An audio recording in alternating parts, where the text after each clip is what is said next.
time to sign in. Just wait maybe 30 seconds or so.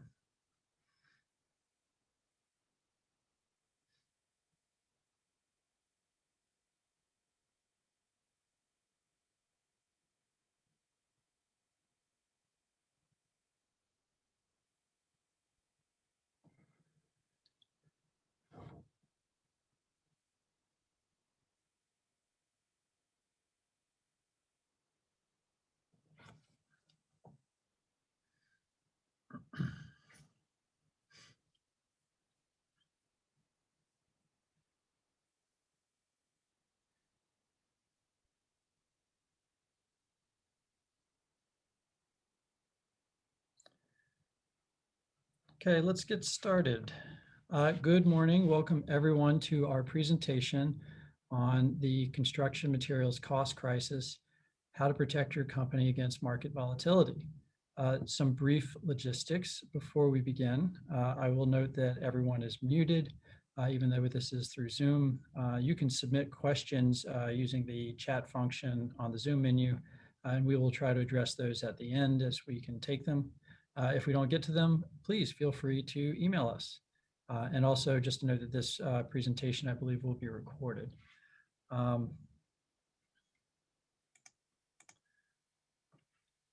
name is Jackson Nichols. I'm a partner with Cohen Seglias, Palace, Greenhall, and Furman. We are a law firm with a nationally recognized construction practice. I'm based in our DC office, and my practice focuses on construction litigation and collections, AKA how to get paid. I'm joined by my colleague, John Greenhall, who's with our construction contracts and risk management group. His group's specialty is working with clients throughout a project to manage risk issues, including working on contract documents and anticipating problems as they come up. John is based out of our Philadelphia office, but he has a nationally recognized practice with what he does. So we're going to do this presentation in two parts. First part, I'm going to give an overview of the current market conditions and discuss what risk factors these create and how you can manage them. Then John's going to discuss some of the contractual tools that you can use. Some of you may have seen the materials cost escalation package that John and his team designed and we circulated to a lot of people on our distribution list. If you haven't seen it, please drop us a line. We'd be happy to email it to you or send it to you. It's a fantastic resource and part of what we're covering here today. And today we're going to focus in particular on the use of no escalation clauses, which are particularly useful for the current crisis. Okay, so we're all here today to discuss the increase in materials prices recently. We have seen a dramatic escalation in costs for construction materials based on data from the U.S. Bureau of Labor Statistics. This is creating a lot of disruptions in the supply chains that everyone relies on. Just to cite a few stats, according to a recent Construction Dive article, we've seen an average increase in costs of construction materials of 24% in just the past few months. Now, people have thrown out, and that's across the board. People have thrown out a number of reasons for this. The economy has been starting up the past few months after the pandemic. That's certainly been a factor, but I think there are other things in play. Energy costs are up as well. Crude petroleum is up 187% in pricing over the prior year. Unprocessed energy materials are up 100%. Natural gas prices have increased about 90% over the past year. Some other factors, we've got a new administration, a new trade policy, short-term inflation is happening. There's certainly a lot of debate over, why that's happening. It could be from federal spending, among other factors. There's some labor shortages in key industries. We know this, for instance, has affected lumber availability and pricing. The key thing to understand now is there is currently no expectation that the current market conditions will level off anytime soon. This creates volatility.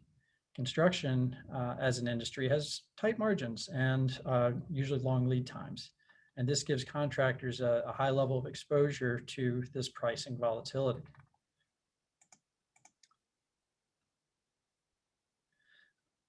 Here's one testimonial about the long lead times from a recent Building Washington magazine article. Now, as this article attests, with long lead times being standard, contractors might have already bid jobs at one price, and now they're being held to that price despite significant changes in the pricing of their materials. Ordinarily, contractors are accustomed to some level of pricing fluctuation, but what we're currently experiencing is dramatically different.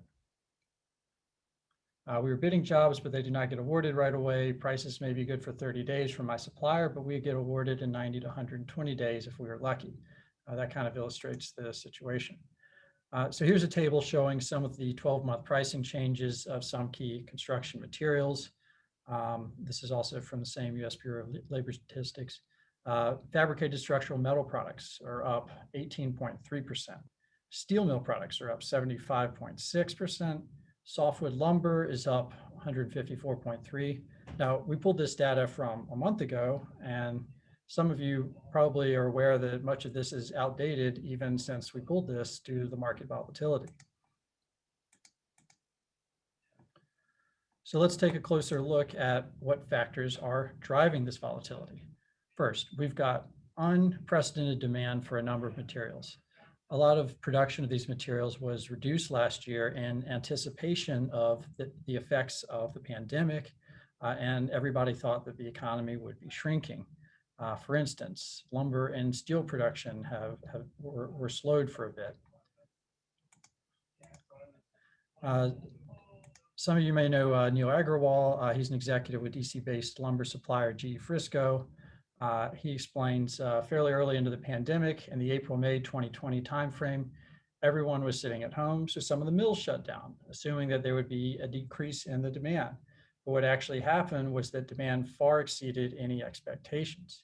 So everybody thought demand would be reduced because of the pandemic, but that conventional wisdom proved to not be correct. I mean, you had a couple of places where construction halted. I think the city of Boston shut down completely. State of Pennsylvania shut down all non-exempted construction for a while last year, but ultimately that proved to be limited geographically and pretty short-lived. Instead, construction was deemed an essential activity overall, and with exceptions in certain industries, there's still a lot of economic activity. So this created way more demand for materials than most people anticipated at the start of the pandemic. We've also got another factor that we have is the shortage of raw materials. Steel has been impacted by foreign demand, among other things. That's driven up domestic steel prices. Lumber has been impacted by hurricanes, fires, tariffs. I've heard it suggested labor shortages at some of the mills was a big factor too. PVC prices have increased since the pandemic. Texas is a major producer of these, and they've experienced a lot of severe weather over the past year. There's also been logistical issues. The fuel price increases have made it more expensive to haul raw material. There's been a shortage of truck drivers. This has worked together to impact long-haul trucking by not just driving up costs, but also increasing lead times.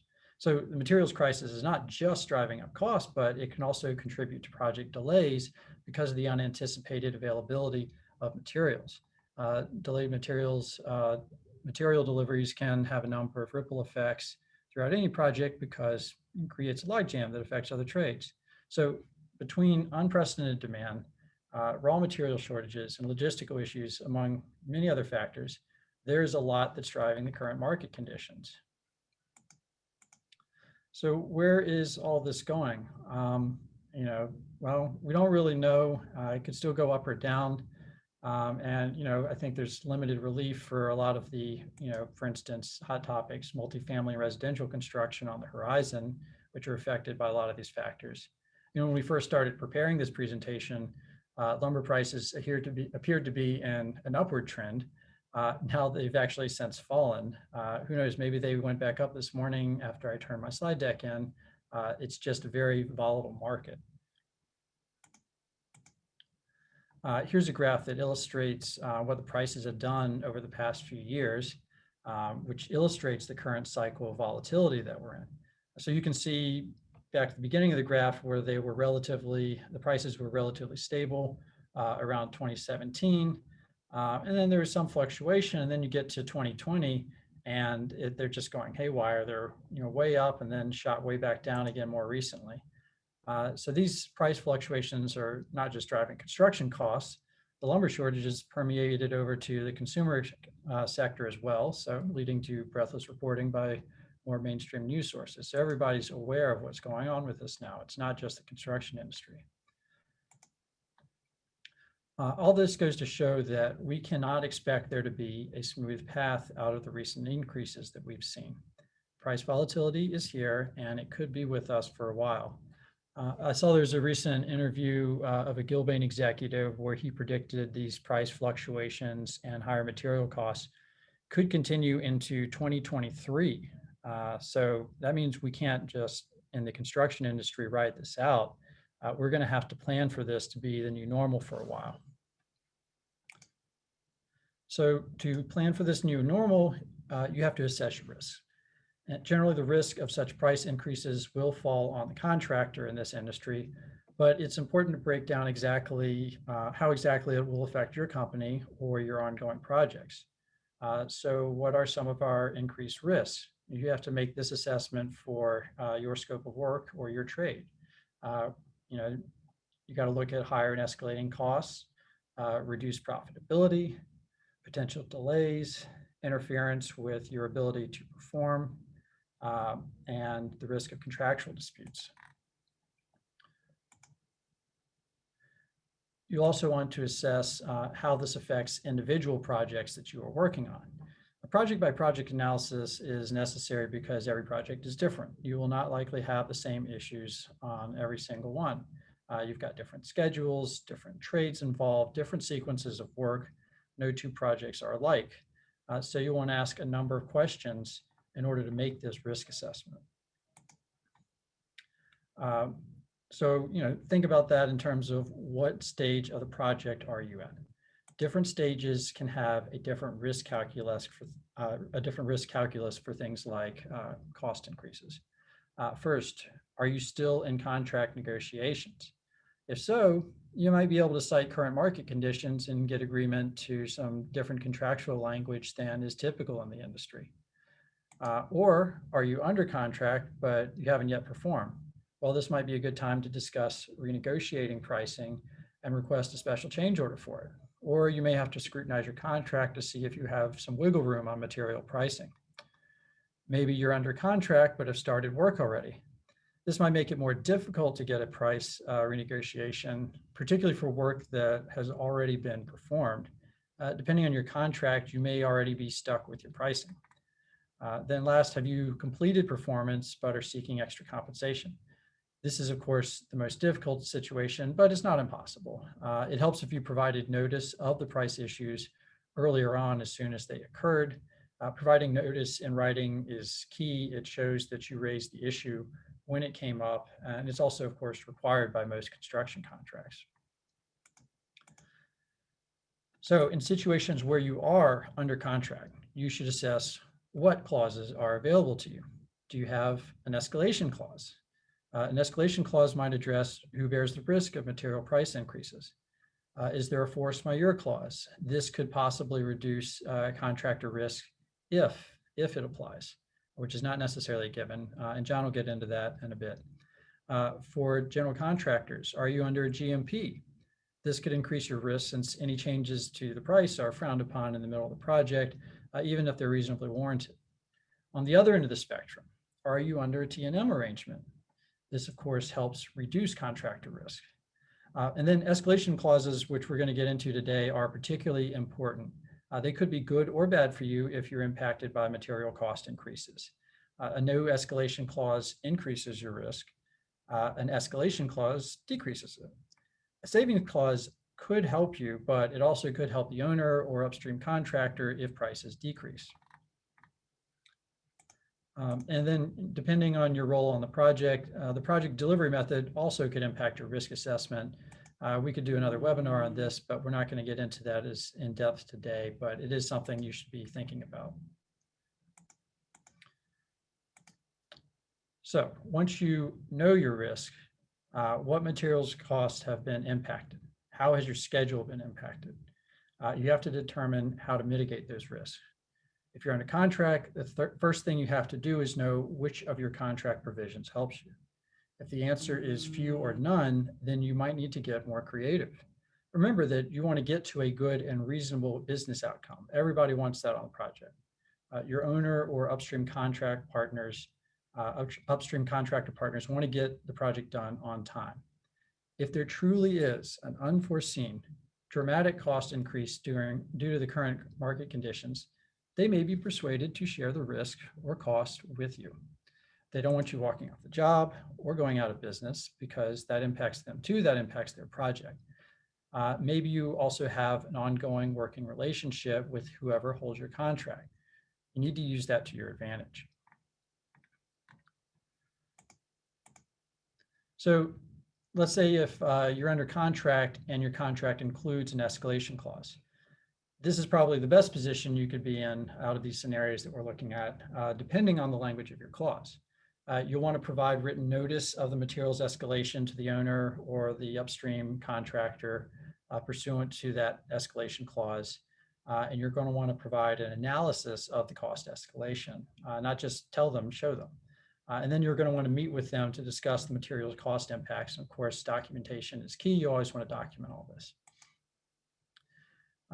If you're under contract and your contract does not address or otherwise include an escalation clause, well, this is a little less secure than the situations where we have an escalation clause to rely on.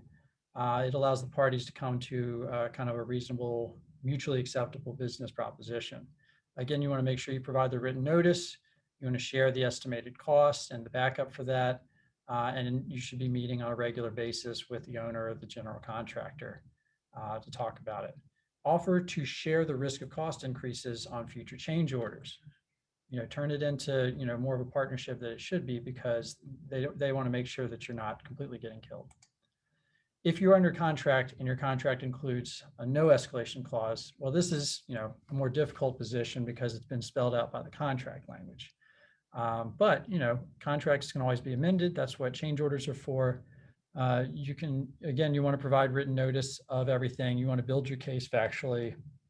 You're going to want to look at any other provisions in the contract that might help you despite that one.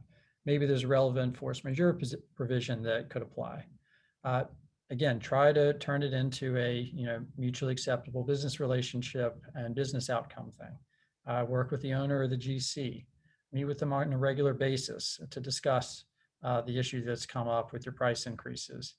Document all these meetings. Show that you've been trying to work through the problem with them. Offer to share the risk of cost increases on future change orders. And maybe you can offer to share the benefit of any cost savings. Volatility means prices could go up or down. So to recap, we just covered how your risk, how to assess your risk based on the current market and how you might try to address those risks for current projects you're on. My colleague, John Greenhall, is now going to shine the light forward and help you understand what you can do in the future with negotiating contracts so as to protect yourself from cost increases. And he's going to look at some of the important provisions for those negotiations. So John, please take it away. Thanks, Jackson. And again, if people have any questions, please put them in the chat box and we're happy to respond. So now you've heard, and I'm sure you have felt over the past number of months, the impact of escalation on your contracts and more importantly on your bottom line. The issue that I'm going to address is the question of how do you avoid this problem on projects that have not yet entered into a contract. And from my experience in representing both owners, contractors, subcontractors, and suppliers, I have found that owners are now expecting you to raise the escalation issue. Some owners have agreed 100% that they're going to take on that risk. Others have said they're not going to take on that risk at all, but you need to know what the position is And always understand that if you don't ask, you're not going to get.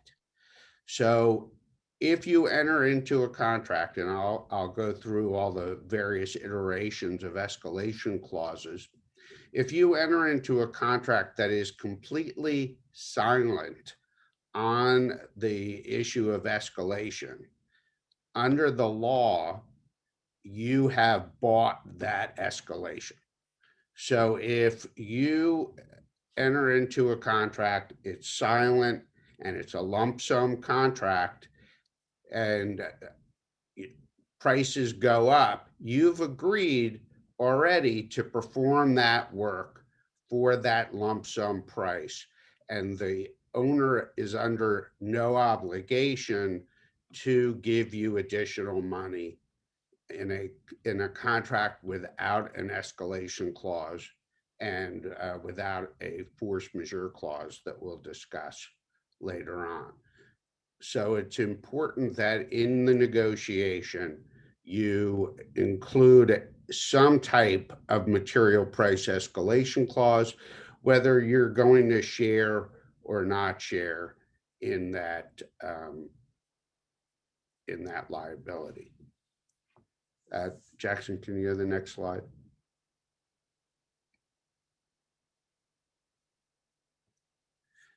So a material price escalation clause will allow the parties to adjust their price based upon an agreed upon metric. The issue is how to define that metric and get everyone to agree to it.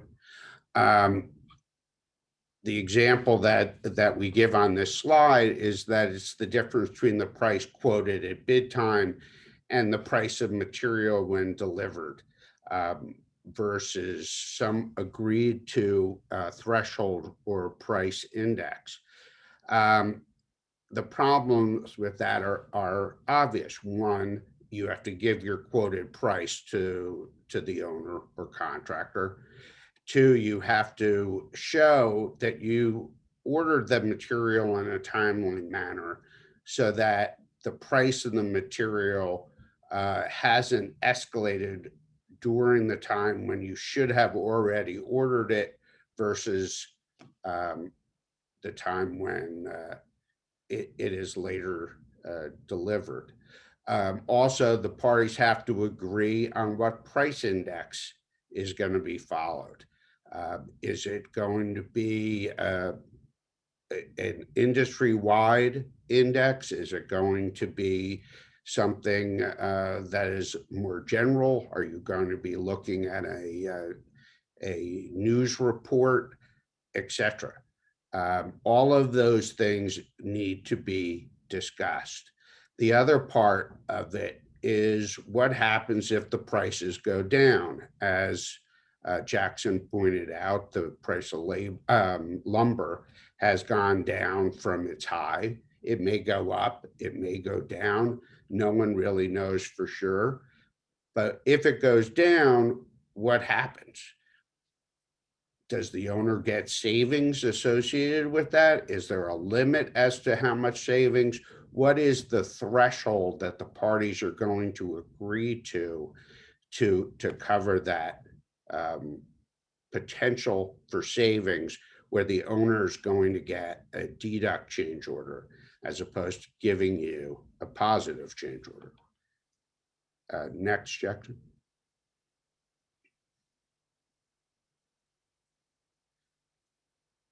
And by the way, I know that there are a number of people on this call from a number of different jurisdictions.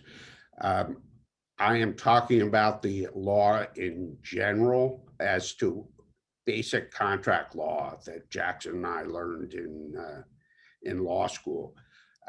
There may be some variations among the states, but the reality is that if you do not have an escalation clause and you cannot make an argument under the force majeure clause, every state that I know of says that when you agree to a lump sum price, that price is the price you're going to perform on unless performance is almost or actually is impossible.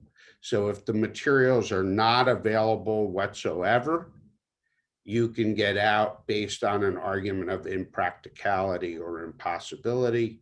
But other than that, just because the price goes up does not make the contract impractical or impossible. You would still have to perform. Hopefully that answers the question that was raised. Here's an example of an escalation clause, a fairly straightforward, simple one. And as you see, it basically lays out if there's going to be a delay or a price increase relating to material, equipment, or even energy. Energy is important, as Jackson pointed out. Fuel fluctuates as well, and that impacts a lot of different aspects of construction. That delay or price increase is not due to your actions. The contract sum is going to be adjusted by change order. Usually I have put in a percentage threshold because it's easier for the contractor to argue when he's negotiating that he has included some fluctuation in his price.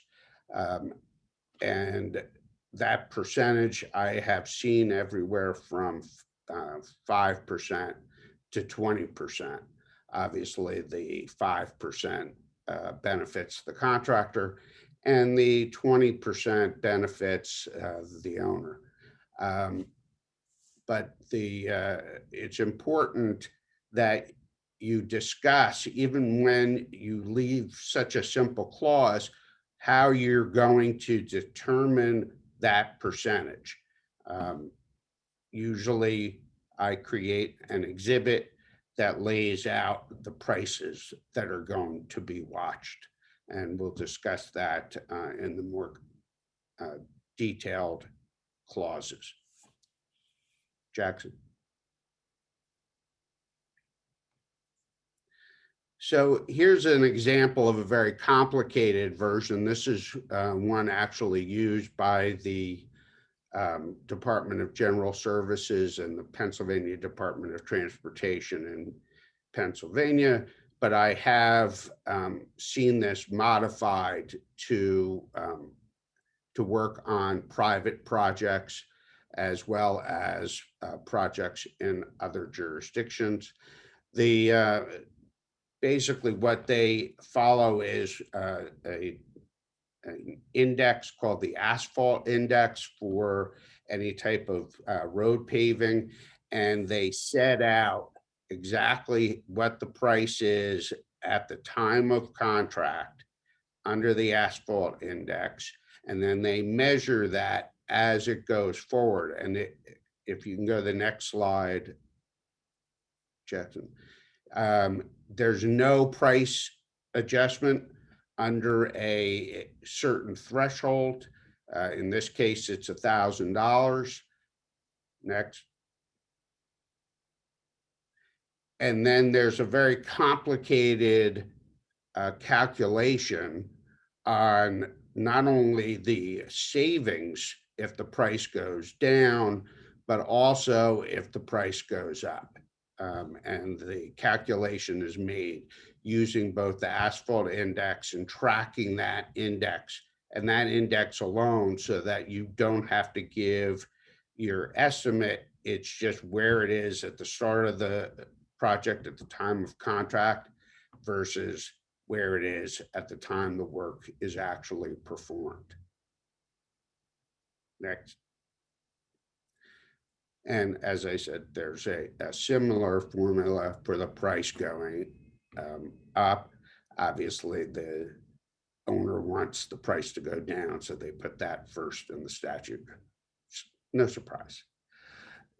Next, Jackson. It then goes on to talk about impracticality, which is an increase of over 50% or more over the asphalt index. And if that impracticality arises, the owner wants the contractor to notify them of this so that the owner can determine if they want to end the project. Do they want to terminate for convenience until the price goes down? Do they want to slow the project down? If you do not send notice, and notice is critical on any type of construction project and any type of construction claim, if you do not send that notice, the owner is going to argue that the increase is on you and that you remove from them, prejudice them, the right to decide what they were going to do when the price gets that high. So you can't just walk off the job saying this is now impractical to do or impossible to do. You actually need to notify the owner. And as Jackson talked about during his part of the presentation, you need to sit down as this is happening and work through these issues with the owner. You don't wait until the price is over 50%. You deal with it when you see that the prices are going up. Jackson, if you can go to the next slide. Now, this is a pro-contractor escalation clause. It's very similar to the simple clause, but it gives a little more meat to the bone in that in this circumstance, you are going to set forth exactly what materials are going to be increasing. And you're going to be providing the owner of written notice, setting forth what materials are going up, what the source of that material is. You're going to be giving them price quotations, invoices, etc. And then the owner is going to direct you as the contractor to proceed with those purchases and determine if they want to go forward. And if they do, they're going to either increase under this provision, the GMP, or they're going to provide you with a change order to equitably adjust the contract price. The owner is in control, but the contractor is putting the owner on notice so that the contractor is not proceeding in a fashion that could prejudice the owner and lead to claims later on the job. Next, Jackson.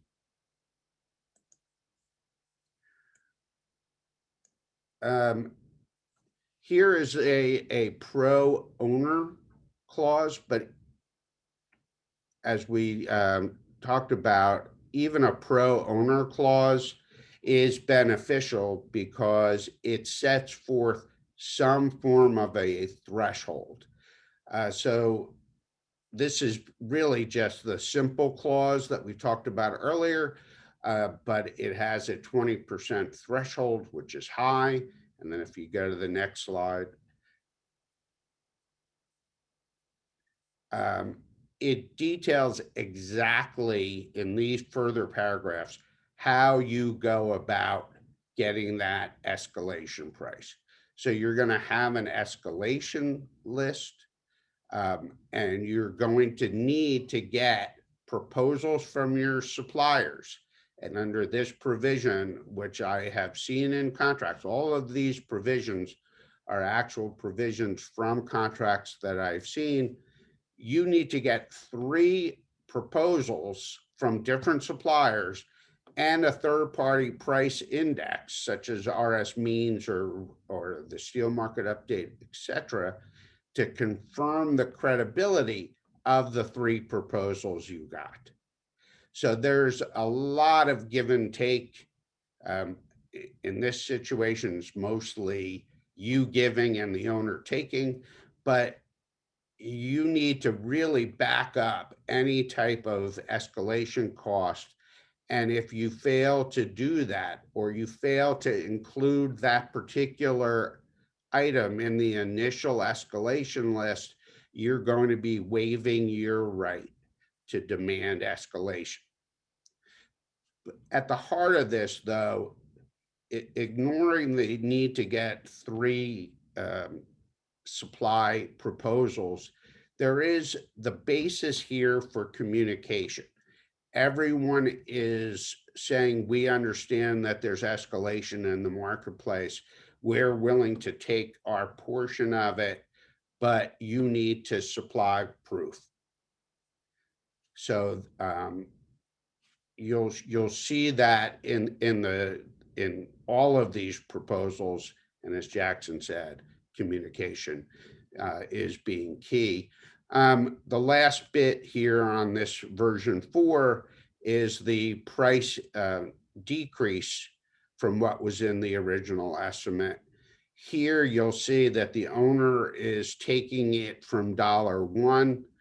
I would suggest that whatever the de-escalation threshold is, marry up with what the escalation percentage is. So in this circumstance, as we saw on the previous slide, it was 20%. It is now, it should be a 20% decrease. Next slide. So here's one where the parties agreed to share the risk. And they did this through an escalation clause that covered both price increases due to escalation, price increases due to delay, price increases due to the discovery of unknown conditions. They tried to group everything together, and basically what they have done is taken the contingency in a GMP project and said, this is how you're going to proceed. First, you're going to use any kind of buyout savings that are in the contingency to pay the escalation or for the unforeseen conditions. Jackson, if you can go on. And then after the buyout savings, the parties are then going to take pieces of the escalation and each party is going to share it. So in this circumstance, the first 7.5% is going to be in a change order. The next 7.5% is being borne by the contractor. And then after that, they evenly split the price escalation. Obviously, this is a big risk for both sides, but it is something that I've been able to negotiate on behalf of a contractor who was faced with not having any escalation clause at all, and moving from taking 100% of that requirement down to 7.5% and then a share of the overage. Next slide. One of the things that most owners are demanding is that if there is an escalation, that there be no markup on that escalation. I think that honestly is a reasonable position. While it may be more difficult for you to get the materials and your overhead may go up, it is a sharing of the risk. And while you're getting the price increase, the cost of getting those materials is going to be borne by the contractor. So this particular escalation clause included a cap of $150,000, after which the owner was going to start issuing change orders. And I think that that also makes sense. If it's runaway, you get the possibility of the owner saying, I'm not going to issue you a change order.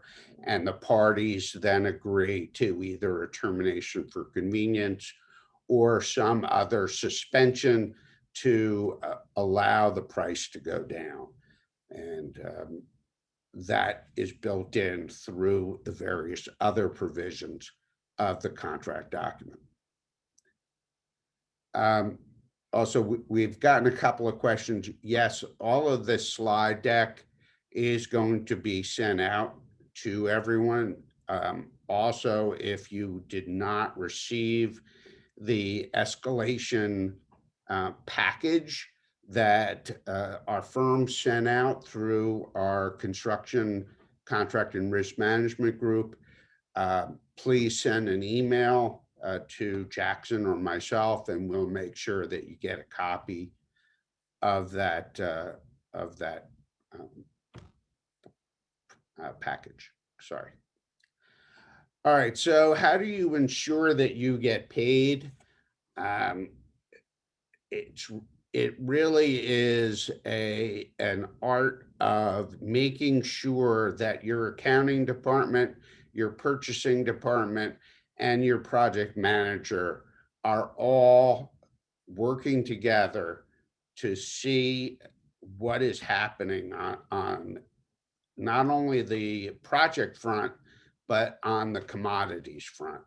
You need to track all of these things, send the right notices as the project is proceeding, and make sure that on future contracts that any type of proposal that you send has language in it that allows you to seek further monies associated with escalation.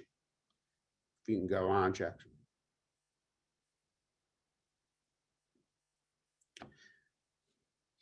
So here's an example of an equitable adjustment or change order based on commercial impracticality of the price increase. Remember, this is a very difficult standard to reach, and really what needs to be done is to not wait, as I said earlier, for the impracticality of the price, but to instead notify the owner of what is going on a regular basis so that the parties can work together to keep the cost under control. No owner wants you to go out of business, because if you go out of business, the project slows down. They don't care about you, they care about their project. The same goes when there's a surety involved, because a surety is not going to step in automatically. It's going to take some time, and again, is going to delay the project. The owner's position is not, I want damages. The owner's position is, I want my project done on time. So it's a good idea to keep everybody on notice of any potential escalation and how it's going to impact the project. And in the package that we sent out are form letters that allow you to put the owner on notice. Next. We've talked a number of times about a force majeure clause. Force majeure became one of those contract clauses that rose to the top of the contract. Nobody ever thought about it until COVID came. Then everybody said, okay, what's covered in a force majeure clause? Is COVID covered? And depending upon the state you were in, it differed. Some courts have ruled that the pandemic was covered by a force majeure clause.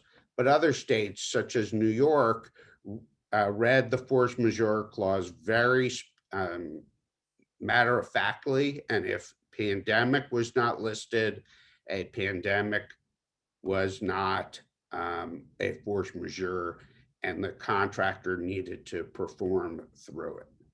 Again, I don't agree with that analysis, but a force majeure clause covers unexpected events that are completely outside of the control of both parties to the contract.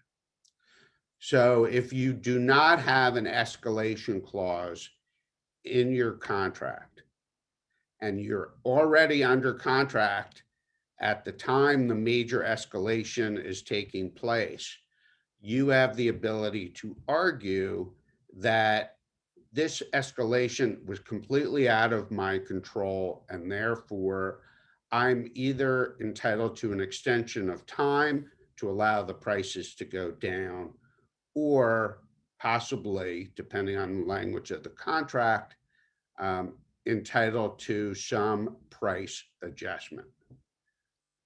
Jackson, if you can go to the next. People are generally familiar with the concept of no damage for delay clauses. Again, sometimes those are enforceable and sometimes they are not. Sometimes they're like Swiss cheese. There are so many exceptions to it that you really, it's not really worth the paper it's written on. But if there is a no damage for delay clause and you're in a jurisdiction like New York that enforces those limitations, then all you're entitled to is a time extension. And to me, it would be very difficult to argue a force majeure argument on material escalation through a time extension. Now, if the project is delayed, that's a whole different story, because you could then argue that you're entitled to a change order because it got delayed from the time when there was no escalation to when there is escalation, which could have a major impact on the project. The AIA contract forms, however, do provide the right to still make a claim under the general conditions for the recovery of additional costs when there is a force majeure event. And it's my feeling that if there is a material escalation that is outside of your control, that you may be able to argue, or should be able to argue, that you're entitled to those additional costs. Jackson. So you have to understand your risks and the terms of your contracts. That's from the time of negotiation to the time you finish this project. If you don't know what's in your contract with regard to important issues such as notice, important issues such as escalation and force majeure, etc., you're going into that contract blind. And then when you're on the project, you're feeling around as if you have no idea what's going on. Every project manager should look through the contract, figure out what their rights are, when notices have to be sent, etc. And if your project manager is not doing that, then they are doing a disservice to your company. On top of that, as we've said throughout this webinar, communication is key. It's not only communication among the owner and the contractor, it's also communication among the owner, the contractor, the subcontractors, the suppliers, and among their personnel as well, to make sure that everybody is looking at both the time, the schedule, and the costs associated with these materials to get this project done as quickly as possible for the best price. You have to attempt through communication to cultivate a shared interest with all the parties concerned. If there are any questions that you have with regard to your contract and what rights you have in your contract with regard to escalation, we're always available. And if we're not your attorneys, that's fine. Go find your attorney and ask them what rights you have under your contract in the event of this rampant escalation. Jackson. So with that, if anyone has any questions, please feel free to put them in the either the chat or the question and answer boxes, and we can answer them.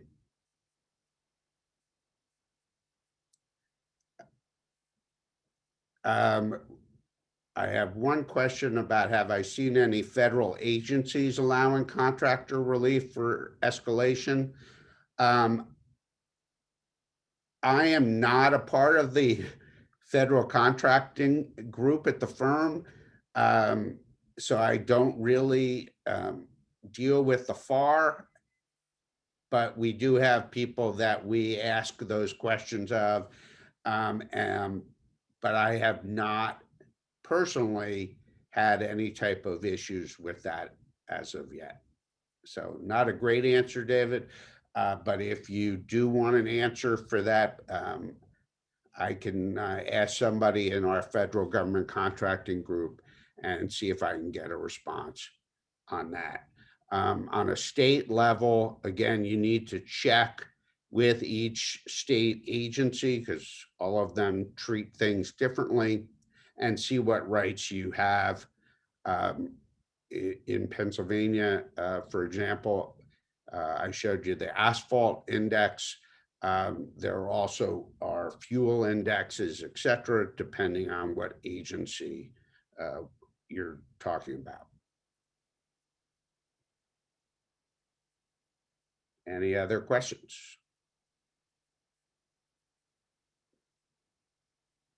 All right, Jackson, you want to wrap it up?